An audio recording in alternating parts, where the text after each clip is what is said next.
आपल्याला कळेल की इकडे भाजप काँग्रेस हे काही घराणे चालवतात आणि दोन्ही पक्ष हे घराणेशाही टिकून ठेवायला आणि एका प्रस्थापित समाजाची सत्ता टिकून ठेवायला उभे आहेत. निवडणुकीनंतर ह्याचे प्रसाद नक्कीच उमटतील आणि ज्या ज्या लोकांनी वंचितांच्या उमेदवारांवरती हल्ले केले त्यांना त्याची किंमत नक्कीच मोजाली. तर जे पक्ष वंचितच्या अटी मान्य करतील आणि जे पक्ष वंचितच्या अटींसमोर झुकतील त्यांना घेऊन आम्ही सत्तेत बसू आणि त्यांना आमचा अलायन्स पार्टनर बसू. आंबेडकर देशाच्या सामाजिक आणि राजकीय बदलांशी जुळलेलं नाव, मात्र याच नावासोबत एक शब्द जुळलेला तो म्हणजे संघर्ष. तो संघर्ष बाबासाहेबांपासून सुरू झाला, तो भैयासाहेब आंबेडकर, बाळासाहेब आंबेडकर आणि चौथ्या पिढीतल्या सुजात आंबेडकरांपर्यंत या संघर्ष आला. सध्या विधानसभा निवडणुकीचा महाराष्ट्रात माहोल आहे, प्रचार संपलाय. मात्र एकंदरीत महाराष्ट्राचं राजकीय चित्र काय आहे? कारण महाराष्ट्र आडवा आणि उभा जो आहे तो सुजात आंबेडकर यांनी निवडणुकीच्या प्रचाराच्या निमित्तानं पिंजून काढले. आपल्यासोबत स्वतः वंचित बहुजन आघाडीचे युवा नेते सुजात आंबेडकर आहेत. या निवडणुकीचं चित्र तुम्ही कसं पाहता? हे बघा, आम्ही नेहमी म्हणत आलो आहे आणि आजही माझं मत ठाम आहे. माझा उत्तर महाराष्ट्र, खानदेश, तसाच पश्चिम महाराष्ट्र, मुंबई प्रदेश, मराठवाडा आणि आता विदर्भ असा सगळ्याच ठिकाणी प्रचार झाला आहे.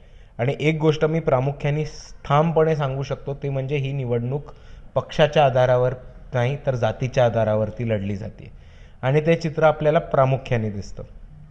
आणि आपण बघितलं असेल तर आपल्याला दिसेल की कास्ट लाईन्स ह्या इलेक्शनमध्ये जास्त अधोरेखित होत आहेत. की प्रस्थापित समाजांनी 5-6 पक्ष जे इकडे प्रस्थापित पक्ष आहेत त्या पक्षांमध्ये स्वतःची लोक अशी मांडून ठेवली आहेत की सत्ता घरात राहायला पाहिजे, सत्ता बाहेर इकडच्या सामान्य जनतेकडे नाही जायला पाहिजे. आणि मग त्यांनी हे जे 6 पक्ष वापरलेत म्हणजे दोन्ही शिवसेना, दोन्ही राष्ट्रवादी, भाजप आणि काँग्रेस, या 6 पक्षांचं असं साठं जमतं की सत्ता घरात राहायला पाहिजे, बाहेर कोणाकडे नाही जायला पाहिजे. आणि ते घराण्यांनी हे 6 पक्षामध्ये स्वतःची लोक बरोबर पेरलेली आहेत. हे आपल्याला चित्र सगळीकडे दिसतं. तुम्हाला उदाहरणं देऊ का? आपण बघितलं असेल तर नांदेडमध्ये संतू कांबर्डे हे लोकसभेला उभे आहेत भाजपकडनं आणि त्यांचाच लहान भाऊ हा मोहन अंबर्डे हे नांदेड दक्षिणमधनं उभे आहेत. आपण मुक्ताईनगर, रावेर ह्या भागाचं बघितलं तर रोहिणी खडसे तुतारीवरती आत्ता उभ्या आहेत. एकनाथ खडसेंच्या सून रक्षा खडसे, एकनाथ खडसेंची मुलगी, ही भाजपकडनं लोकसभेला खासदार झाल्या, मंत्री आहेत. आणि एकनाथ खडसे हे दोन्ही राष्ट्रवादी आणि भाजप दोन्ही चालवतात. तसंच आपण बघितलं तर परत नांदेडमध्ये बघितलं तर अशोक चव्हाणांच्या मुलीच्या विरुद्ध जो उमेदवार आहे काँग्रेसचा, त्याचं जाहीर स्टेटमेंट येतं तिकीट मिळायच्या 3 तास आधी की अशोक चव्हाण हे माझे दैवत आहेत. तर आपण बघून घ्या की आपल्याला कळेल की इकडे भाजप काँग्रेस हे काही घराणे चालवतात आणि दोन्ही पक्ष हे घराणेशाही टिकून ठेवायला आणि एका प्रस्थापित समाजाची सत्ता टिकून ठेवायला उभे आहेत. हे एका बाजूला दिसतं. आणि दुसऱ्या बाजूला हे पण दिसतं की वंचित बहुजन आघाडी या निवडणुकीमध्ये खूप आक्रमक झाली. जी मराठ्यांची खानावळ या लोकसभेला बसलेली त्याला कंटाळून बहुजन हा वंचितच्या मागे आलेला आहे. बहुजन समाज, ओबीसी समाज ह्या वंचित बहुजन आघाडीच्या मागे आलेला आहे आणि त्याचा खूप मोठा अंडरकरंट हा महाराष्ट्रात आपल्याला दिसणारच आहे निवडणुकीमध्ये. पण मला काही गोष्टी अधोरेखित करायच्या आपल्या माध्यमातून की आज वंचितमुळे इकडच्या प्रस्थापितांची खरं फाटली. आपण बघितलं तर वंचित बहुजन आघाडीचे नांदेडचे उमेदवार अविनाशदादा बोसीकर यांना RSSच्या लोकांकडनं जीवे मारण्याची धमकी आली आणि त्यांना हे सांगितलं की तुम्ही जर फॉर्म मागे नाही घेतला तर तुम्हाला मारून टाकू. लोहा कांधारमध्ये शिवाभाऊ नारंगळे आहेत, लिंगायत समाजाचे उमेदवार, ते मागच्या वेळेस 2ऱ्या क्रमांकावरती होते, यावेळेस पूर्णपणे जिंकण्याच्या चान्समध्ये आहेत. त्यांच्या प्रचाराचा रथ फोडला, बाळासाहेबांच्या फोटोवरती तिकडच्या प्रस्थापितांनी ब्लेड मारली. हाच प्रकार नायगावचे उमेदवार डॉक्टर विभूते जे मेडिकल ऑफिसर होते आणि तिकडच्या प्रस्थापितांनी मेडिकल ऑफिसरचा छळ केला म्हणून त्यांनी राजकीय भूमिका घेऊन वंचितमधनं त्या उमेदवाराला आमदाराला पाडायचा कट रचलेला. त्यांची प्रचाराचा रथ फोडला. त्यांचा मुसलमान ड्रायव्हर होता त्याला बेदम मारण्यात आलं तिकडच्या काँग्रेसच्या लोकांनी. हे एका बाजूला दिसतं. दुसऱ्या बाजूला अविनाश शिंदे हे आमचे देवळालीचे उमेदवार आहेत, त्यांच्यावरती प्राणघातक हल्ला झाला. आमचे रत्नागिरीचे जे जिल्हाध्यक्ष आहेत अण्णा जाधव त्यांच्यावरती प्राणघातक हल्ला झाला. आणि तसंच कळमनुरीचे उमेदवार दीपक मस्के आहेत, डॉक्टर दीपक मस्के, त्यांच्यावर सुद्धा प्राणघातक हल्ला झाला. तर इकडे एका बाजूला काँग्रेस आणि हे सगळे बोंबलतात की महाराष्ट्राचा बिहार केलाय का, पण दुसऱ्या बाजूला आपल्याला दिसतं की महाराष्ट्राचा बिहार करण्यामध्ये हे सगळी लोक सामील आहेत, ही सगळी लोक एकत्र आली आहेत आणि इकडे वंचितांची सत्ता येऊ नये म्हणून वंचितांच्या उमेदवाराला आता जीवे मारण्याच्या धमक्या, जीवे मारून टाकायचे हल्ले आणि प्राणघातक हल्ले इकडच्या राजकारण्यांनी चालू केलेत. आणि ह्या सगळ्यांना मी सांगतो की निवडणूक आहे म्हणून आम्ही थांबलोय, नंतर सर्वांना बघून घेऊ. दादा, एक politics is the game of numbers म्हटलं जातं, फिगर्स म्हटलं जातं. हो, पण politics is the game of violence हा कुठेच म्हटला नव्हता जात. आणि जर आम्ही व्हायलन्सवरती उतरलो तर इकडे कोणाला जागा नाही राहणार, ही परिस्थिती लोकांनी समजून घेतली पाहिजे. निवडणुकीनंतर याचे पडसाद उमटतील. निवडणुकीनंतर ह्याचे प्रसाद नक्कीच उमटतील आणि ज्या ज्या लोकांनी वंचितांच्या उमेदवारांवरती हल्ले केलेत त्यांना त्याची किंमत नक्कीच मोजायला लागेल.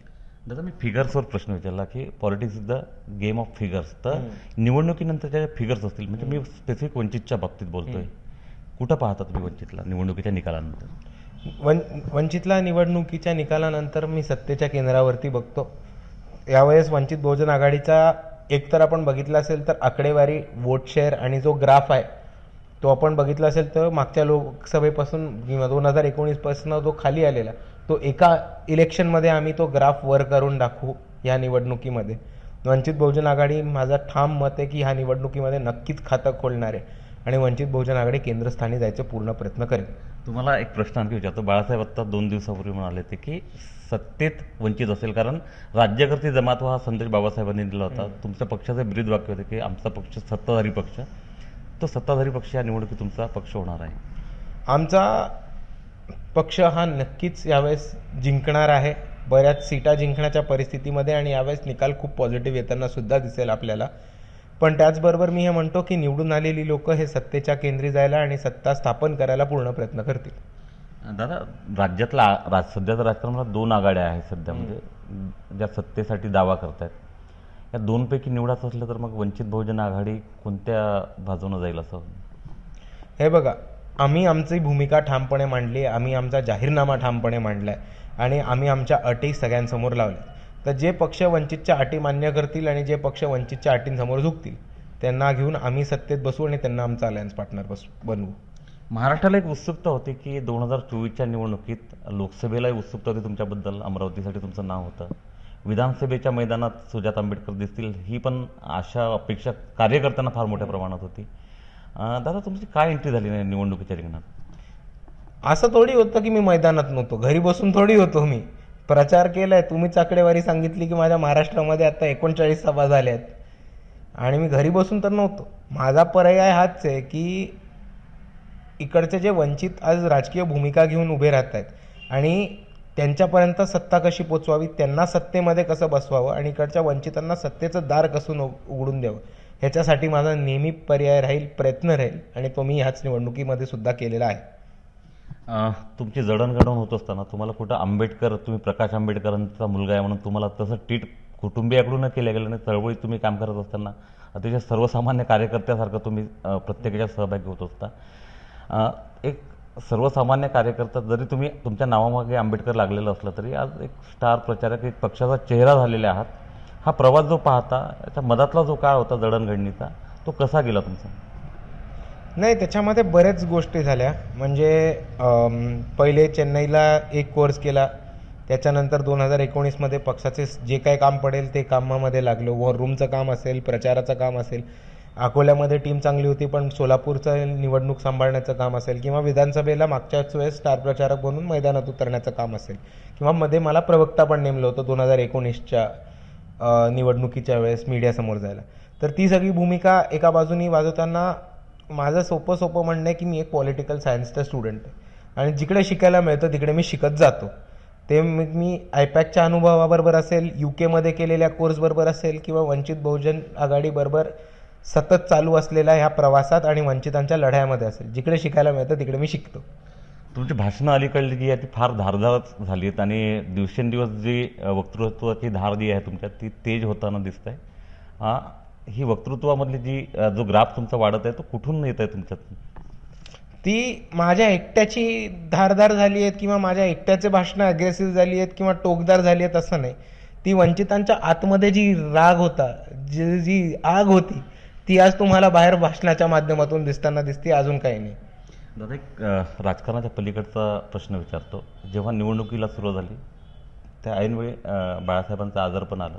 एक कुटुंब म्हणून जी घालमेल होती, निवडणुकीचं सर्व सांभाळायचं होतं, प्रचार सांभाळायचा होता आणि बाळासाहेबांची काळजी पण घ्यायची होती. हे सर्व दिवस कसे होते तुमचे? तो काळ जरा अवघड होता, कारण महाराष्ट्राभर सर्वांचा फोन येत होते, लोकांचं टेन्शन वाढलं होतं. बरेच लोकांचे सातत्याने फोन होत होते की कामाचं नियोजन कसं करायचं, निवडणुकीचं नियोजन कसं करायचं. त्याच बाबतीत कार्यकर्त्यांची गर्दी, प्रेसची गर्दी ही बाळासाहेबांच्या हॉस्पिटलच्या खाली नेहमी होती आणि डॉक्टर आणि बाळासाहेबांवरती उपचार करणाऱ्या स्टाफला त्यांचा कुठला त्रास होऊ नये ह्याची पण एक काळजी घेणं माझीच जबाबदारी होती. आणि दुसऱ्या बाजूला आमचा मेन सेनापती हा हॉस्पिटलमध्ये आहे, ICUमध्ये आहे आणि 1-3-4 आठवड्यावरती निवडणूक आहे, ह्याचं एक टेन्शन होतं आणि तो काळ बराच अवघड होता. म्हणजे खरंच तो एक खूप डिफिकल्ट फेज होता असं मी मानेन, कारण तेव्हा पक्ष जस्ट गिअर अप व्हायला लागलेला. लोकसभेच्या एवढ्या मोठ्या पराभवानंतर आपण बघितलं की वंचित बहुजन आघाडीचे कार्यकर्ते, पदाधिकारी हे जिद्दीने, ताकदीने परत एकदा उतरायला लागले होते आणि तेव्हाच हा मोठा धक्का बसला. तर पहिले 3 दिवस 4 दिवस हे खूप टेन्शनचे होते.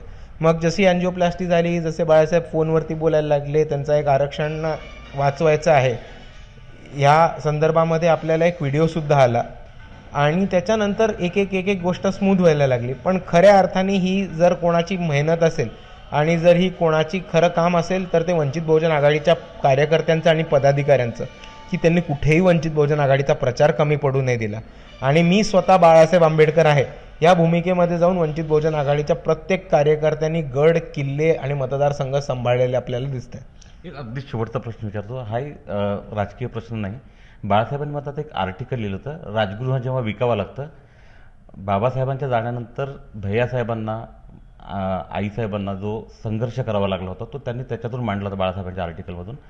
त्यांच्या वडिलांचा संघर्ष त्यांनी मांडला होता. मात्र तुमच्या वडिलांना जो संघर्ष करावा लागतं या राजकीय सर्व व्यवस्थेमध्ये, त्या संघर्षाकडे तुमच्या वडिलांच्या तुम्ही कसं पाहता? आता आपण बघितलं असेल तर बाळासाहेब आंबेडकर जे असतील त्यांनी गेले 42 वर्ष आपण त्याचं राजकारण बघितलं. त्यांनी इकडच्या वंचितांसाठी आणि शोषितांसाठी राबले.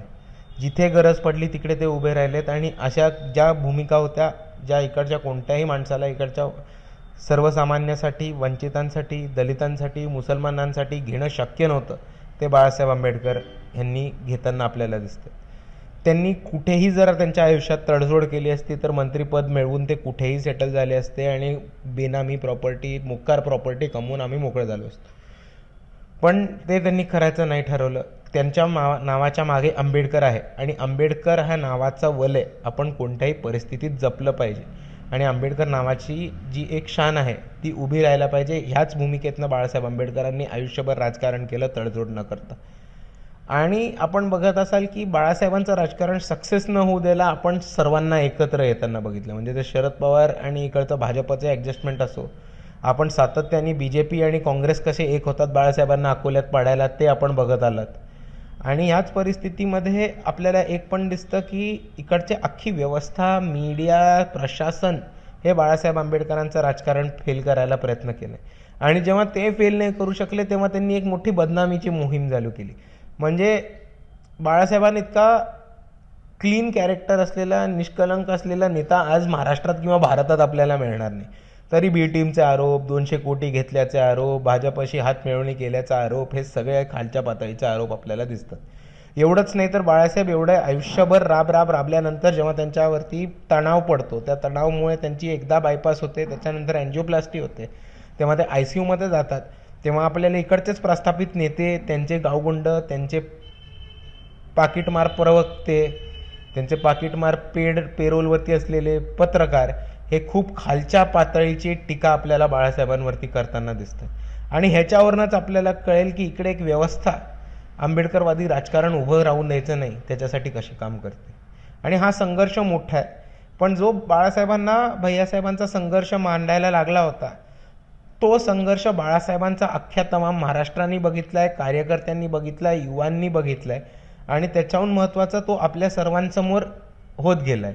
आणि बाळासाहेबांनी आणि वंचित बहुजन आघाडीने आता इतकी धमक तरी आम्ही निर्माण केलेली आहे की मीडियाने जरी आम्हाला स्ट्रॅटेजिक ब्लॅकआउट करायचा प्रयत्न केला असेल तरी हा इतिहास आणि ही चळवळ आणि हा संघर्ष तमाम महाराष्ट्रापर्यंत पोचलेला आहे. आंबेडकर हे सोशल ब्रँड नेम आहे आणि तेच नाव जपण्यासाठी, ते ब्रँड नेम जपण्यासाठी प्रकाश आंबेडकरांनी सातत्यानं प्रयत्न केले, नवीन प्रयोग केले, सामाजिक चळवळीला जे आहे ते राजकीय स्वरूप दिलं आणि आपण तोच वारसा पुढे घेऊन जाणार आहे आणि आंबेडकर हे ब्रँड नेम आहे ते अधिक ताकदीनं समाजात रुजवण्याचा प्रयत्न करणार आहोत, असं सुजात आंबेडकर यांनी म्हटलंय. उमेश रोणे, एबीपी माझा, अकोला.